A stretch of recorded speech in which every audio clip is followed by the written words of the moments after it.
नमस्ते मित्रहरू, यहाँहरू सबैजनालाई मेरो युट्युब च्यानलको नयाँ एपिसोडमा हार्दिक स्वागत छ। आजको यस नयाँ एपिसोडमा मैले यहाँहरूलाई नेपालको वर्तमान संविधानको बारेमा चर्चा गर्ने प्रयत्न गर्दैछु। यसभन्दा अगाडि मैले संविधानसँग सम्बन्धित विभिन्न विषयवस्तुहरूको बारेमा चर्चा गरिसकेको छु। मेरो यस संविधान श्रृङ्खला अन्तर्गत संविधानका सबै विषयवस्तुहरूलाई मैले यहाँहरू समक्ष व्यापक विश्लेषण गरेर राख्ने प्रयत्न गर्दैछु।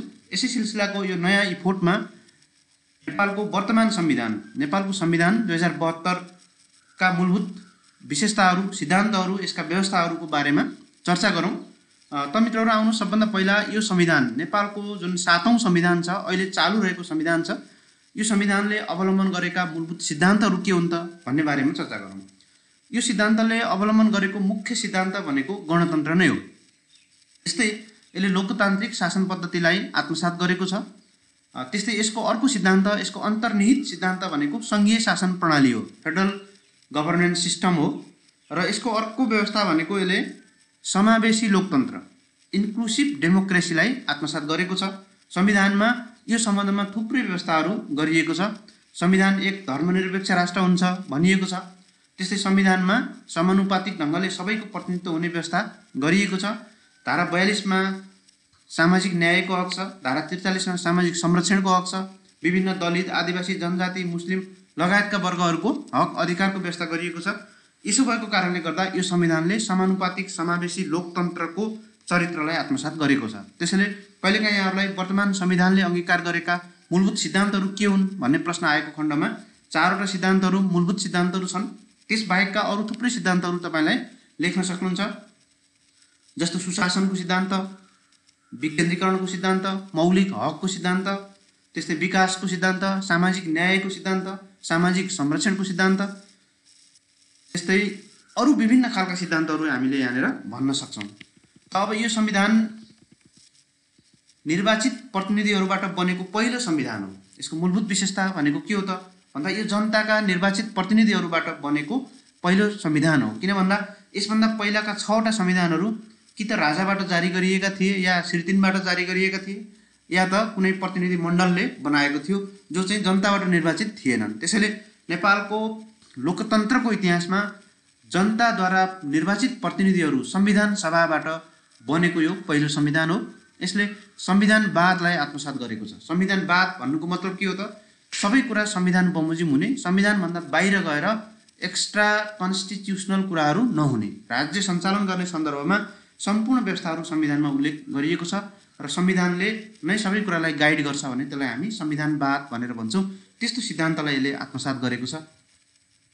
त्यस्तै यो दोस्रो संविधान सभाबाट बनेको हो र यसमा राजनैतिक सहमतिको 90% साथ रहेको छ। त्यति बेलाको 601 जना सांसदहरूमध्ये 90% भन्दा बढी सांसदहरूले यसलाई सहमति जनाएर यो संविधान लागू भएको हो। यो संविधान 2072 साल असोज महिनाको 3 गते लागू भएको हो। त्यसैले हामी असोज 3 लाई संविधान दिवस भनेर मनाउँदै आएका छौँ। यसमा 35 भाग, 308 धारा र 9वटा अनुसूचीहरू रहेका छन्। र यसमा सोभरेनिटी, सार्वभौम सत्ताको कुरा हामीले गऱ्यौँ भने यो सार्वभौम सत्ता नेपाली जनतामा निहित हुनेछ भनेर स्पष्ट रूपमा लेखिएको छ। त्यसैले नेपाली जनता नै शासनको सम्पूर्ण मालिकको रूपमा यसले अङ्गीकार गरेको अवस्था छ। त्यस्तै मित्रहरू, यो संविधानमा व्यवस्थापिका, कार्यपालिका र न्यायपालिका शक्ति पृथकीकरणको सिद्धान्तलाई अवलम्बन गरिएको छ। तर त्यो शक्ति पृथकीकरणको सिद्धान्तलाई कार्यात्मक, फङ्सनल रूपमा अवलम्बन गरिएको छ र यसमा संसदीय प्रणाली भएको कारणले फ्युजनको अवस्था पनि देखिन्छ। र यसमा व्यवस्थापिका भनेर हेऱ्यौँ भने, संसद भनेर हेऱ्यौँ भने 2 सदनात्मक संसद छ, 3 तहको व्यवस्थापिका छ। हेर्नुहोस्, किन भन्दा यो सङ्घीय राज्य स्थापना भएको कारणले गर्दा सङ्घमा पनि 2 तहको व्यवस्थापिका छ, प्रदेशमा 1 तहको व्यवस्थापिका छ र स्थानीय तहहरूमा पनि एउटा स्थानीय तहहरूको आफ्नै सभाहरू छ। यसरी 3 तहको र 2 सदनात्मक व्यवस्थापिकाको अवलम्बन गरिएको छ। यसमा निर्वाचन प्रणाली हामीले हेऱ्यौँ भने प्रत्यक्ष र समानुपातिक दुईटै खालको निर्वाचन प्रणाली अवलम्बन गरिएको छ। त्यस्तै न्यायपालिकातर्फ हामीले हेऱ्यौँ भने सर्वोच्च, उच्च र जिल्ला 3 तहका अदालतहरूको व्यवस्था यसमा स्पष्ट रूपमा गरिएको छ। सर्वोच्च अदालतमा संवैधानिक इजलासको पनि व्यवस्था छ, जहाँ चाहिँ संविधानसँग सम्बन्धित विभिन्न विषयवस्तुहरूको बारेमा मुद्दा पर्यो भने त्यसको अन्तिम छिनोफानो गर्ने जिम्मा संवैधानिक इजलासलाई रहेको छ। यसले मूलतः निर्वाचन सँग सम्बन्धित विभिन्न कसुरहरूको बारेमा, विभिन्न विवादहरूको बारेमा समाधान गर्ने, त्यस्तै सङ्घ प्रदेशहरूको जुन विवादहरू छ त्यसको विवादहरूको बारेमा अन्तिम टुङ्गो लगाउने र संविधानको व्याख्या गर्ने क्रममा सर्वोच्च अदालतमा परेको कुनै पनि मुद्दाको संवैधानिक इजलासमा सारेर त्यहाँबाट छलफल गर्न सकिने गरेर तोकिएको छ। त्यस्तै कार्यकारी अधिकारको बारेमा हामीले कुरा गऱ्यौँ भने कार्यकारी अधिकार मन्त्री परिषदमा रहने व्यवस्था छ। त्यस्तै राष्ट्रपतिको हैसियत विशुद्ध रूपमा संवैधानिक राष्ट्रपतिको रूपमा रहेको छ। यो संविधानले 7 प्रदेश सहितको सङ्घीयतालाई आत्मसात गरेको छ र यसमा स्थानीय तहहरू, प्रदेशहरू सबैको अधिकारहरू बाँडफाँड गरिएको छ। राज्य शक्तिलाई विभिन्न 3 तहहरूमा बाँडफाँड गरिएको छ र हामीले नेपालमा जुन सङ्घीयता अवलम्बन गरेका छौँ यो सङ्घीयता मूलतः सिमेट्रिक सङ्घीयताको रूपमा रहेको छ, अथवा सबै प्रदेशहरूलाई समान अधिकार दिइएको छ र सबै स्थानीय तहहरूलाई पनि समान अधिकार दिइएको छ। त्यस्तै यो संविधान लोकतान्त्रिक मूल्य र मान्यताप्रति पूर्ण रूपमा प्रतिबद्ध भएर जारी गरिएको देखिन्छ। त्यस्तै मित्रहरू, यसले सीमित सरकारको अवधारणालाई आत्मसात गरेको छ। सीमित सरकार भन्नुको मतलब चाहिँ सरकारसँग असीमित पावर नहुने, सरकारले चाहेमा जे पनि गर्न सक्ने होइन। सरकारलाई सहयोग गर्नका लागि विभिन्न संवैधानिक अङ्गहरू छन्, तिनीहरूको काम, कर्तव्य र अधिकार अलग गरिएको छ। त्यस्तै संसदीय नियन्त्रण रहेको छ। सरकारले पनि कानुन बनाएर मात्रै काम गर्नुपर्ने हुनसक्छ। सरकारका जति पनि कामहरू छन् ती सबै कामहरूको बारेमा अदालतले, सर्वोच्च अदालतले न्यायिक पुनरावलोकन गर्न सक्दछ। त्यसैले सरकार अनलिमिटेड पावरका साथमा छैन। सरकारका जति पनि पावरहरू छन् त्यो चाहिँ लिमिटेड छन्, सीमित छन् र सरकार निरङ्कुश हुन कुनै पनि हालतमा सक्दैन। सरकार हमेसा संसदको बहुमत प्राप्त गरेको हुनुपर्छ। संसदले जहिले पनि सरकारलाई नियन्त्रण गरिराखेको हुन्छ। त्यस्तै संसदले मात्रै होइन, कानुन बनाएर तथा कानुन कार्यान्वयन गर्ने सन्दर्भमा सर्वोच्च अदालतले न्यायिक पुनरावलोकन गरेर पनि सरकारका काम, कर्तव्य, अधिकारहरूलाई सीमित गरेको अवस्था छ। त्यस्तै राज्यका सबै तह, अङ्ग र निकायको अधिकार विभाजन र परिभाषित स्पष्ट रूपमा गरिएको छ।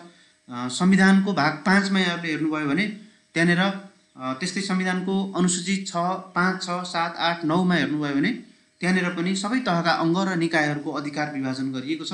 राष्ट्रिय अखण्डता र जनताको सार्वभौम सत्ता बाहेक सबै कुराहरू परिवर्तन हुने भन्ने कुराहरू छ।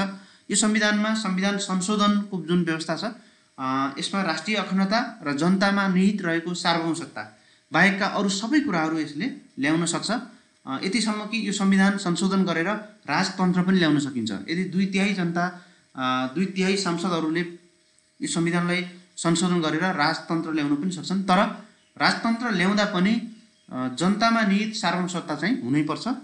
त्यो बाहेकको अरू जुनसुकै भाग, धारा पनि हामीले संशोधन गर्न सक्छौँ। एकभन्दा बढी निर्वाचन क्षेत्रमा एउटा व्यक्ति लड्न नपाउने नयाँ व्यवस्था गरिएको छ।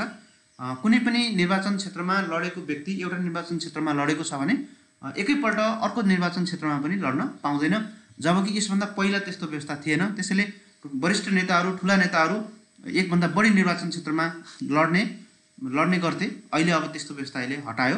जनसहभागिता र समावेशिताको दृष्टिकोणले यो संविधान उत्कृष्ट नमुनाको रूपमा रहेको छ र अहिलेसम्म यो संविधान 2 पटक संशोधन भइसकेको छ।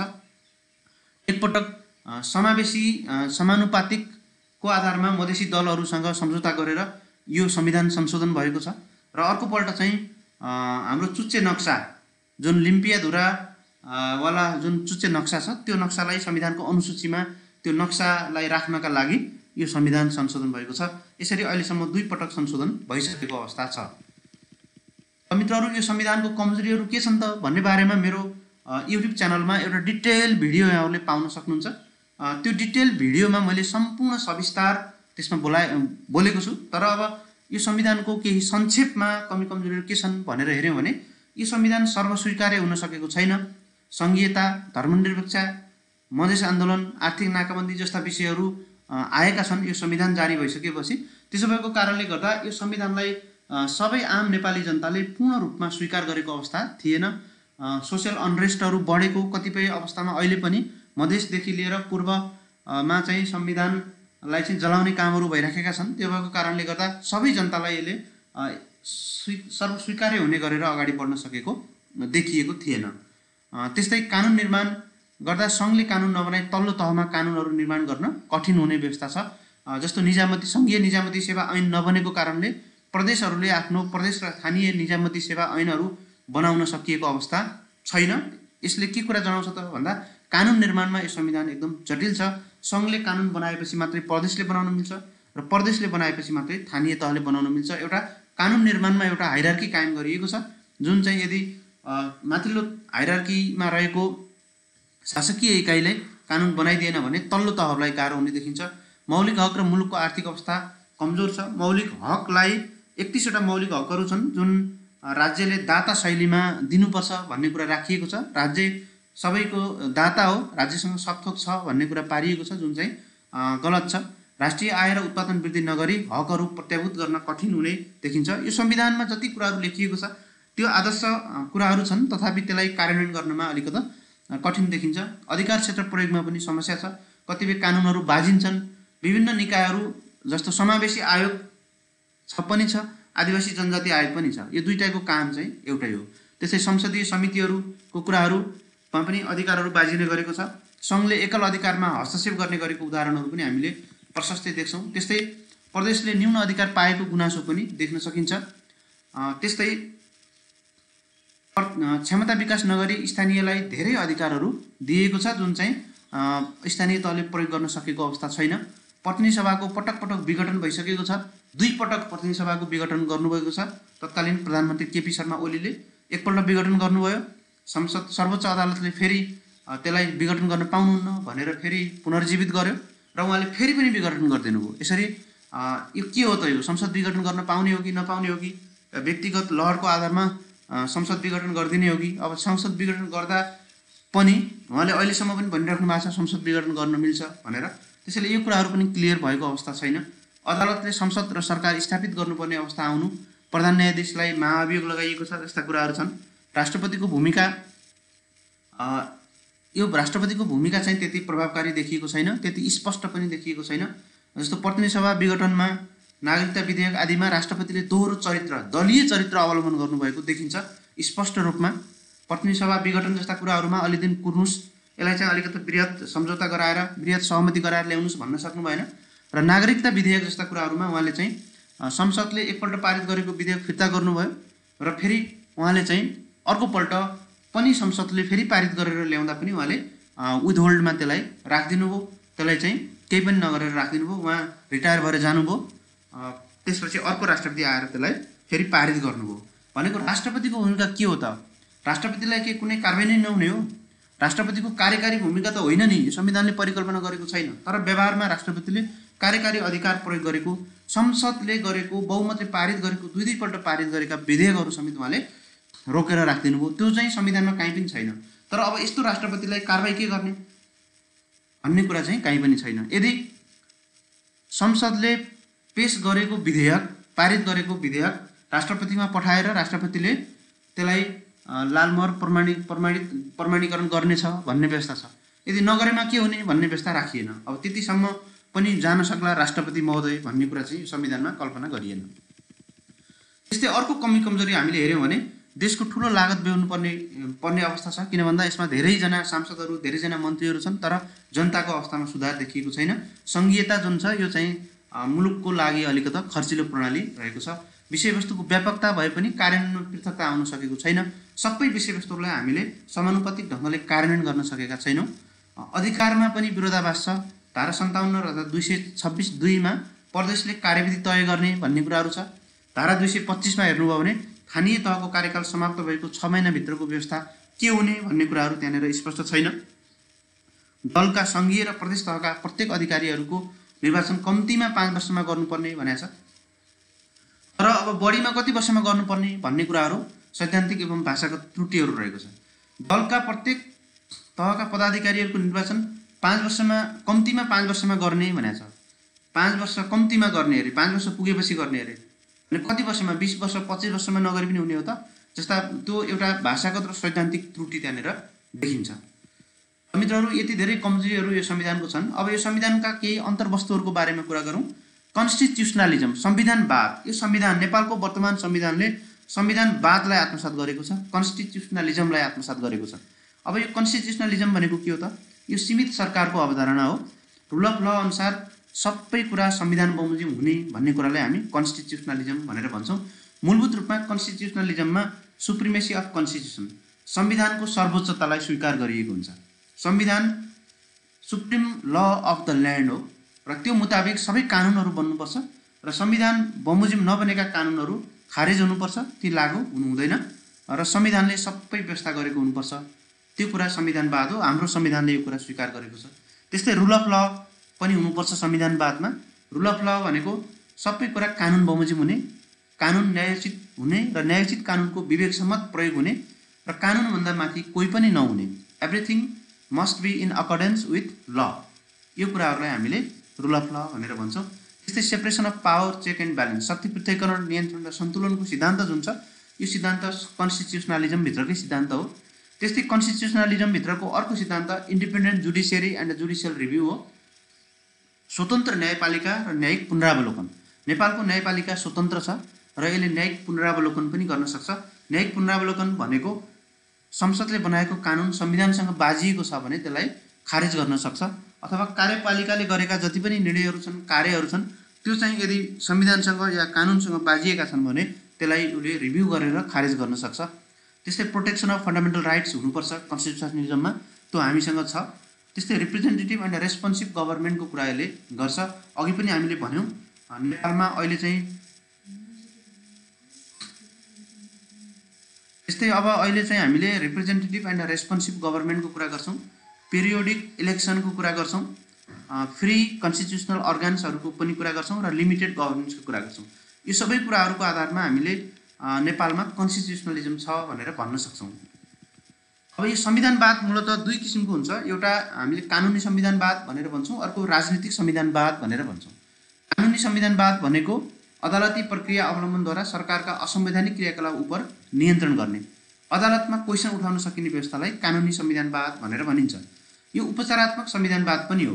किन भन्दा कसैले कानुन बमोजिम गरेन, संविधान बमोजिम गरेन भने त्यसलाई चाहिँ अदालतको कठघरामा उभ्याउन सकिन्छ र अदालतले त्यसलाई सही सलामत ढङ्गले त्यसको निर्णय दिन्छ र त्यसको निर्णय पालना गर्नै पर्छ। जस्तो प्रधानमन्त्री केपी शर्मा ओलीले दुईपल्ट नेपालको संसदलाई विघटन गर्नुभयो। त्यस्तो जुन विघटन गर्नुभएको थियो त्यो विघटन गरेको कुरा चाहिँ कानुन सम्मत ढङ्गले मिलेन, संवैधानिक प्रक्रिया बमोजिम मिलेन, संविधानमा त्यस्तो व्यवस्था छैन, गैर संवैधानिक भयो भन्ने कुरा चाहिँ अदालतमा मुद्दा पर्यो र अदालतले त्यसलाई चाहिँ बिउजाइदियो। त्यसरी उपचारात्मक संविधानवाद हो। त्यो सरकारलाई संवैधानिक सीमाभित्र राख्ने पद्धति पनि हो, संवैधानिक सर्वोच्चता कायम गर्ने, संविधानलाई मूल कानुनको रूपमा स्वीकार गर्ने व्यवस्था पनि हो। मौलिक हकको संरक्षण गर्ने व्यवस्था कानुनी संविधानवादमा आउँछ। किन भन्दा मौलिक हकहरू जति हामीले प्रयोग गरेका छौँ, जति संविधानमा लेखेका छौँ, ती सबै मौलिक हकहरूलाई अदालतमा गएर सरकारले यदि कार्यान्वयन गरेन भने क्वेसन उठाउन पाउँछ। त्यस्तै कानुनी संविधानवाद अन्तर्गत रिटको क्षेत्राधिकार पनि पर्छ। रिटको क्षेत्राधिकार भनेको मूलतः सरकारले अथवा कुनै पनि व्यक्ति अथवा निकायले अदालतद्वारा संविधानद्वारा प्रदत्त 31वटा मौलिक हक अधिकारहरूको चाहिँ मौलिक हक अधिकार उप कुनै पनि चिजको बन्देज लगायो, मौलिक हकको चलन वा उपभोगमा चाहिँ बन्देज गर्यो भने त्यसको विरुद्धमा सिधै सर्वोच्च अदालतमा जान सकिन्छ। त्यसलाई रिटको क्षेत्राधिकार भनेर भनिन्छ। सार्वजनिक सरोकारको विवाद हेर्ने अधिकार सहितको स्वतन्त्र न्यायपालिका छ। यसरी हामी कानुनी संविधानवाद पनि हाम्रो संविधानमा छ भनेर भन्छौँ। अर्को संविधानवादको दोस्रो पाटो राजनीतिक संविधानवाद हो। यो राजनीतिक संविधानवाद भनेको निर्वाचनको कुराहरू यसले गर्छ। जनताको कठघरामा प्रत्येक सांसदहरू, प्रत्येक व्यक्तिहरू उभिनुपर्छ। अन्तिम रूपमा सार्वभौम सत्ताको मालिक जनता नै हुन्।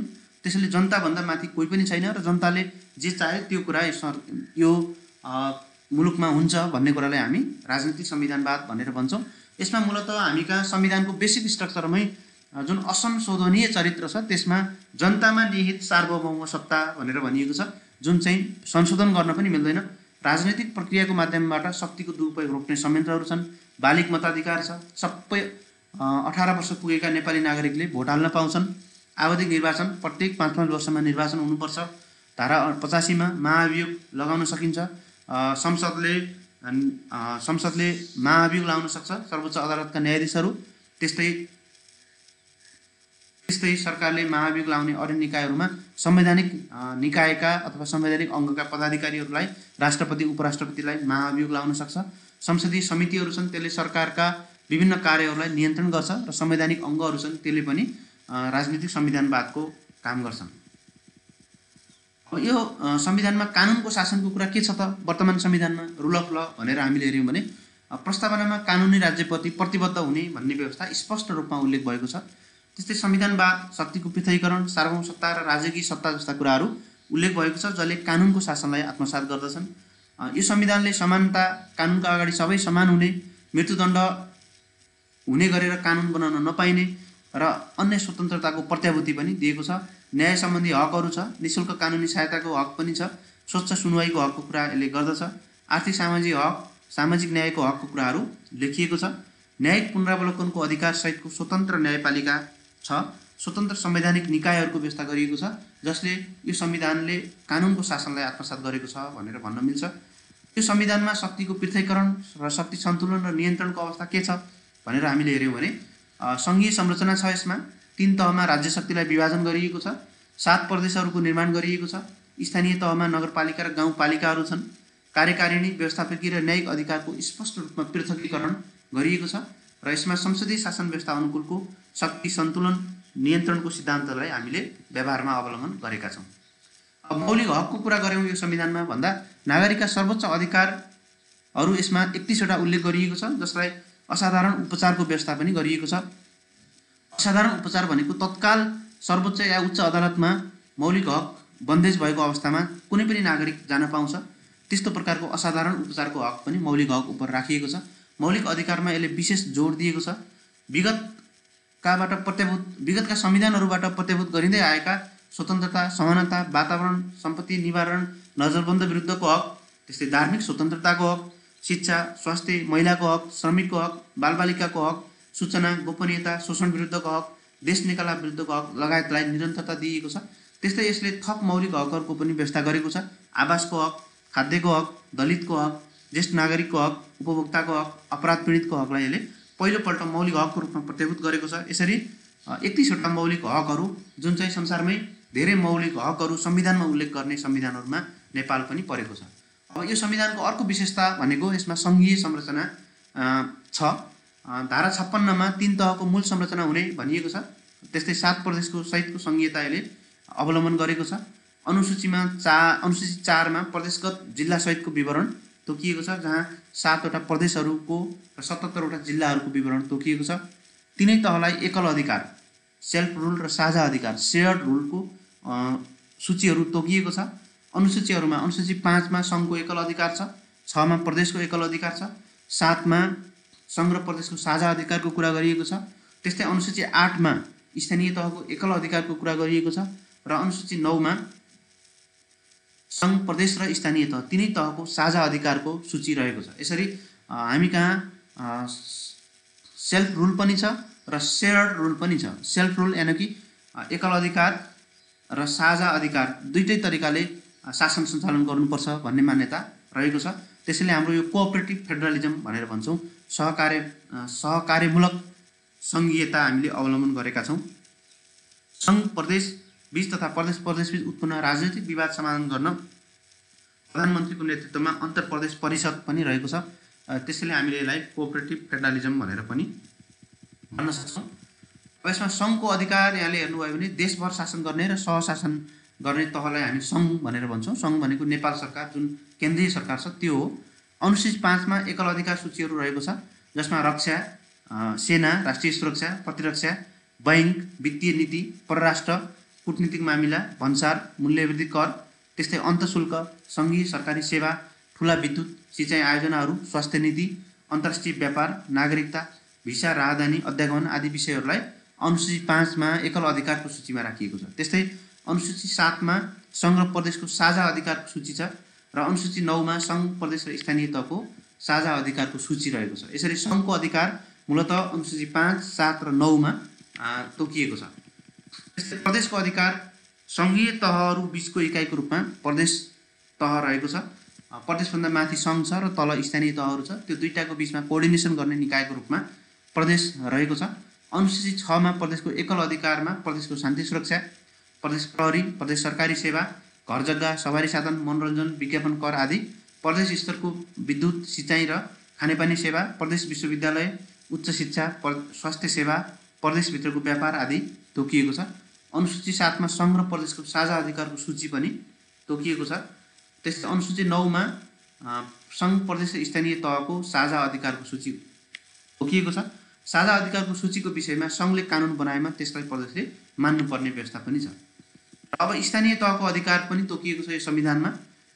स्वशासन र सहशासन दुवै अधिकारहरू तोकिएको छ, आफ्नो एकल अधिकार र साझा अधिकार। अनुसूची 8 मा एकल अधिकारको सूची छ, जसमा मुख्य रूपमा नगर प्रहरी, सहकारी संस्थाहरू, एफएम, स्थानीय आयोजना, आधारभूत माध्यमिक शिक्षा, आधारभूत स्वास्थ्य, सरसफाइ, स्थानीय बजार व्यवस्थापन, वातावरण संरक्षण र जैविक विविधता, स्थानीय ग्रामीण सडक, सिँचाइ, कृषि तथा पशुपालन, वैकल्पिक ऊर्जा, विपद व्यवस्थापन आदि कुराहरूलाई एकल अधिकारको रूपमा रहेको छ। त्यस्तै अनुसूची 9 मा सङ्घ प्रदेश र स्थानीय तहको साझा अधिकारको सूचीहरू तोकिएको छ।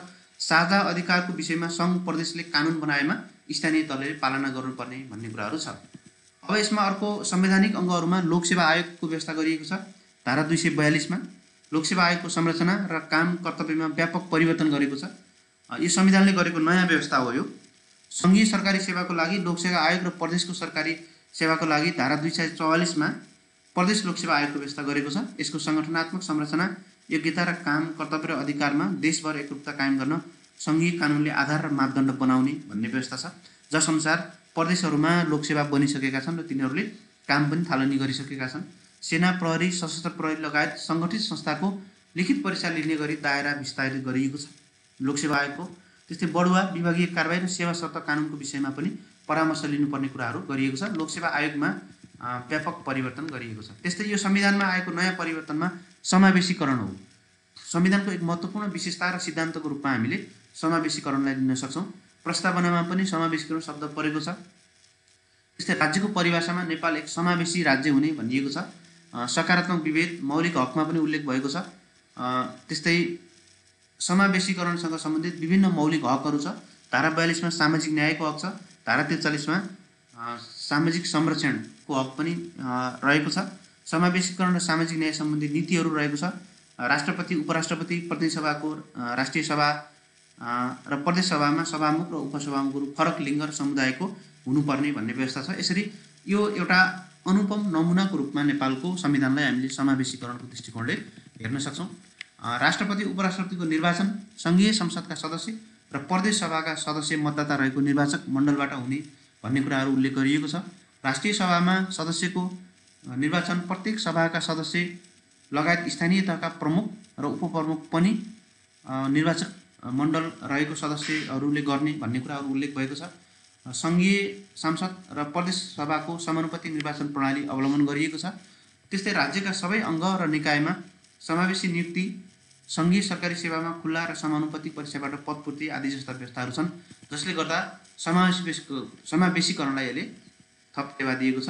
अब यसमा नयाँ व्यवस्थाहरू के छन् त यो हाम्रो संविधानमा भन्दा राष्ट्रिय हितको परिभाषा गरिएको छ, जुन पहिला यसमा थिएन। राष्ट्रिय हितको परिभाषा पहिलाका संविधानहरूमा थिएन। यसले संविधानको धारा 5 मा हेर्नुभयो भने राष्ट्रिय हितको व्यवस्था गरिएको छ। त्यस्तै गैर आवासीय नागरिकताको व्यवस्था गरिएको छ, जुन पहिला थिएन। एउटा नयाँ नागरिकताको कन्सेप्ट यसले ल्याएको छ। यसमा 13 वटा मौलिक हकहरू पुरानो संविधानमा भन्दा थपिएका छन्। नयाँ मौलिक हकहरू थपेर 31 वटा पुर्याइएको छ। त्यस्तै नागरिकको कर्तव्य, जम्मा 4 वटा कर्तव्यहरू संविधानको धारा 48 मा उल्लेख भएको छ। ती कर्तव्यहरू पहिलाको संविधानमा थिएन, अहिले छ। पुरानो संविधानमा नभएको एउटा संरचना सङ्घीय संरचना हो। पहिलाको संविधानमा सङ्घीय संरचना थिएन। अब अहिले सङ्घ, प्रदेश र स्थानीय तह 3 तहको सङ्घीय संरचना छ। प्रदेश 7 वटा छन् र 753 वटा स्थानीय तहहरू रहेका छन्। राष्ट्रपति, उपराष्ट्रपतिको 2 चरण निर्वाचन प्रणाली हामीले अवलम्बन गरेका छौँ। पहिलो चरणमा विभिन्न राष्ट्रपति र उपराष्ट्रपतिको लागि सांसदहरूको निर्वाचन हुन्छ र त्यो सांसदहरूले फेरि प्रदेश सांसद र सङ्घीय सांसदहरू, दुईटै सांसदहरूको निर्वाचक मण्डलले राष्ट्रपति, उपराष्ट्रपतिको निर्वाचन गर्ने प्रणाली छ। अविश्वासको प्रस्ताव र वैकल्पिक प्रधानमन्त्री सँगसँगै पेश गर्नुपर्छ। 2 वर्षसम्म कुनै प्रधानमन्त्री भएको व्यक्ति उप अविश्वासको प्रस्ताव ल्याउन पाइँदैन र 2 वर्ष पुगेपछि पनि अविश्वासको प्रस्ताव ल्याउँदा त्यसरी ल्याउँदा वैकल्पिक प्रधानमन्त्रीको नामसहित दिएर मात्रै अविश्वासको प्रस्ताव ल्याउनु पर्नेछ। मन्त्री परिषदको अधिकतम सङ्ख्या 25 तोकिएको छ। 25 भन्दा बढी मन्त्री परिषदको सङ्ख्या हुन सक्दैन। जम्बो मन्त्रीमण्डल अब हुन सक्दैन, संविधानले नै तोकेको छ। त्यस्तै 33% महिला सदस्य हुनुपर्ने, हरेक दलहरूमा हरेक ठाउँमा 33% महिला सदस्य प्रतिनिधि सभामा या राष्ट्रिय सभामा, सङ्घीय संसदमा प्रदेश संसदमा जहाँसुकै 33% महिला सदस्य हुनुपर्ने व्यवस्था यसले गरेको छ। त्यस्तै सर्वोच्च अदालतमा संवैधानिक इजलास राखिएको छ जसले चाहिँ निर्वाचनसँग सम्बन्धित विवादहरू भएमा या सङ्घ प्रदेश र स्थानीय तहहरू बिचको सङ्घीय विवादहरू भएमा, सङ्घीयतासँग सम्बन्धित विवादहरू भएमा त्यसको अन्तिम छिनोफानो गर्नका लागि र संविधानको व्याख्या गर्नका लागि संवैधानिक इजलासमा जाने व्यवस्था छ, जुन पहिला थिएन। सबै तहका न्यायाधीश स्थायी मात्र हुने भन्ने व्यवस्था छ। पहिला सर्वोच्च अदालतमा स्थायी न्यायाधीश र अस्थायी न्यायाधीशहरू पनि हुने व्यवस्था थियो। अहिले अस्थायी न्यायाधीशहरूको व्यवस्था छैन। स्थानीय तहको संवैधानिक व्यवस्था गरिएको छ। पहिलाको संविधानहरूमा स्थानीय तहको संवैधानिक व्यवस्था थिएन।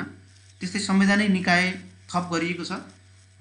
13 वटा संवैधानिक निकायहरू यसमा छन्। संविधान संशोधनमा नवीन कार्यविधि ल्याइएको छ। धारा 274 मा संविधान संशोधन गर्दा सम्बन्धित प्रदेशहरूबाट पनि संविधान संशोधन गराएर ल्याउनु पर्ने व्यवस्थाहरू छ। त्यस्तै गैर आवासीय नेपाली नागरिकता प्रदान गर्न सकिने भन्ने व्यवस्थाहरू छ। धारा 291 मा स्थायी आवासीय अनुमति विरुद्धको व्यवस्था गरिएको छ। स्थायी आवासीय अनुमति लिएको व्यक्ति नेपालको संवैधानिक निकायहरूमा नियुक्ति हुन पाउँदैन भन्ने व्यवस्थाहरू छ। त्यस्तै धारा 54 मा संसदीय अनुगमनको संवैधानिक व्यवस्था पनि गरिएको छ। पहिला यस्तो संसदीय अनुगमनको व्यवस्था थिएन। मानव अधिकार आयोगदेखि बाहेकका अन्य संवैधानिक निकायहरूलाई पनि संसदीयले अनुगमन गर्न सक्छ। सरकारका काम कारबाहीहरूको बारेमा संसदीय अनुगमन हुन सक्छ। राष्ट्रपति, उपराष्ट्रपति, प्रतिनिधि सभा, राष्ट्रिय सभा र प्रदेश सभामा सभामुख र उपसभामुख फरक लिङ्ग र समुदायको व्यक्ति हुनुपर्ने, निर्वाचनमा पराजित व्यक्ति मन्त्री हुन नपाउने व्यवस्था गरिएको छ। धारा 153 मा न्याय परिषदलाई अनुसन्धानको अधिकार पनि न्यायिक मामलामा अनुसन्धानको अधिकार दिइएको छ, जुन पहिला थिएन। प्राकृतिक प्रकोप वा महामारीमा सङ्कटकाल घोषणा गर्ने आधारको रूपमा यसले थप गरेको छ र संसदीय सुनवाईको व्यवस्था गरिएको छ, जुन त्यति उपयुक्त त देखिँदैन। तैपनि अब यो संविधानले गरेको नयाँ व्यवस्थामा धारा 292 मा संसदीय सुनवाईको व्यवस्था छ। मित्रहरू, अब यो संविधान कार्यान्वयनका चुनौतीहरू के छन् भनेर हामीले हेऱ्यौँ भने यसमा राजनीतिक ऐक्यबद्धता छैन। विभिन्न दलहरूले, विभिन्न व्यक्तिहरू, विभिन्न समुदायहरूले यसलाई आत्मैदेखि स्वीकार गरेको अवस्था छैन।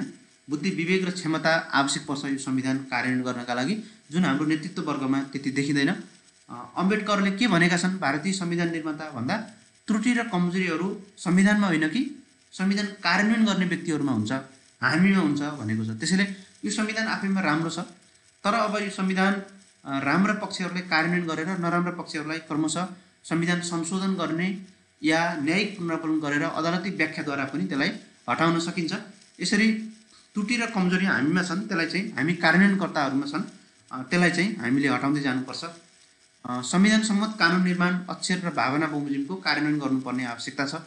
सङ्घ, प्रदेश र स्थानीय तहबीच समन्वय र सहकार्य त्यो पनि अर्को चुनौती हो। अधिकार गाउँमा पुग्न कठिन भएको छ। गाउँमा सिंहदरबार भन्ने छ, गाउँमा भ्रष्टाचार जन्ने कुराहरू पुगेको छ, अधिकारहरू अझै पनि पुग्न सकेको छैन। सेवा सुविधा लगायत कानुनी बेमेल छ। विभिन्न 31 वटा मौलिक हकहरू छन्। ती सबै मौलिक हकहरूमा राज्यको दायित्व बढ्दछ र त्यसरी त्यो मौलिक हकहरूलाई तुरुन्त कार्यान्वयन गर्दा, राज्यको कानुनी रूपमा कार्यान्वयन गर्दाखेरि राज्यको जुन खर्च छ त्यो खर्च बढ्ने अवस्था छ। 6 प्रदेशको सर्वोच्चद्वारा सुविधाहरू खारेज गरिसकेको छ। त्यसैले यो सुविधाहरू जुन लिनेछ त्यसले गर्दा धेरै कुराहरू खर्चहरू बढेको अवस्था छ। त्यस्तै यसलाई व्यावहारिक बनाउन निरन्तर प्रयत्नहरू गरिराख्न आवश्यक छ। अन्तर्प्रदेश परिषदलाई क्रियाशील बनाउनुपर्छ। प्रधानमन्त्रीको नेतृत्वमा सङ्घको प्रदेश र स्थानीय तहहरूको बिचको विवाद मिलाउनका लागि अन्तर्प्रदेश परिषद बनाइएको छ, जुन चाहिँ बैठक बस्ने गरेकै छैन, धेरै रेयर केसमा बस्छ। त्यसैले यसलाई चाहिँ निरन्तर बनाउनुपर्छ, क्रियाशील बनाउनुपर्छ सङ्घीयतालाई अगाडि बढाउनका लागि। मूलभूत सिद्धान्तभन्दा व्यवहारबाट प्रदेश र स्थानीय तहलाई अझ क्रियाशील बनाउन आवश्यक रहेको छ। ढिलो गरी आएको अन्तर्सम्बन्ध ऐन छ, बाँकी रहेको यसको नियमावली छ, अहिलेसम्म नियमावली बनेको छैन र व्यवस्था भएका संस्थाहरू पनि क्रियाशील बनाउनु पर्ने यसको आवश्यकता छ। त्यस्तै आम निराशा देखिन्छ जनतामा, किन भन्दा डेलिभर गर्न सकेको छैन। नेपालको डेमोक्रेसीले, पोलिटिकल सिस्टमले डेलिभर गर्न सकेको छैन। ब्युरोक्रेटिक सिस्टमले डेलिभर गर्न सकेको अवस्था छैन। प्रदेश खारेजी लगायतका मागहरू देखिएका छन्। त्यस्ता मागहरूलाई समयमै संवैधानिक कमजोरी वा कार्यान्वयनमा देखिएका कमजोरीहरूलाई हटाउन आवश्यक छ।